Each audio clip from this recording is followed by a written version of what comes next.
Vous êtes prudents, mais quand même relativement optimistes tous les deux. On a beaucoup parlé de la primo-accession. Sophie a abordé rapidement le sujet des investisseurs.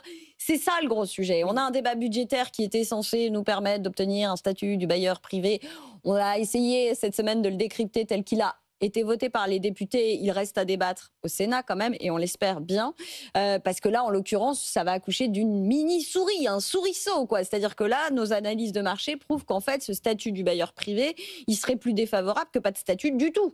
Donc aujourd'hui, ça en est où l'investissement locatif? On a beaucoup parlé des règles du Haut Conseil pour la stabilité financière.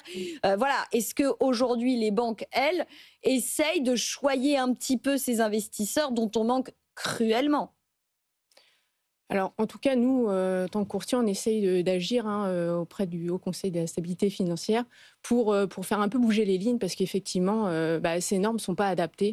On aimerait qu'il y ait d'avoir des normes flexibles, adaptées au cycle économique.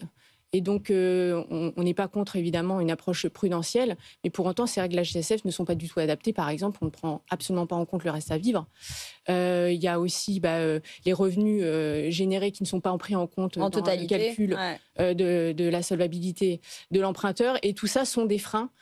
Donc, on a des leviers qui ne coûtent rien, tout simplement, et pour autant, on ne les actionne pas. Donc ça, c'est un petit peu ce qui nous chagrine côté courtier. Et nos partenaires bancaires sont prêts à accompagner. Il y a une poche dérogatoire, mais ils ne sont pas prioritaires, malheureusement, puisque ce sont les primo-accédants.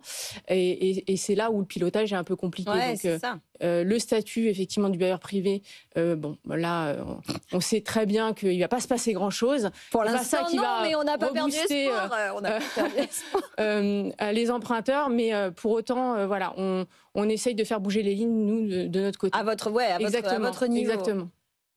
En réalité, il y a qu'un seul obstacle, mais il est de taille. C'est norme HCSF, c'est les 35%, D'endettement. Exactement. voilà, les 35% d'endettement qui viennent obérer la capacité d'emprunt pour un investisseur locatif. Et je ne parle pas d'un multi-investisseur, c'est quelqu'un qui est propriétaire de sa résidence principale, Ouais.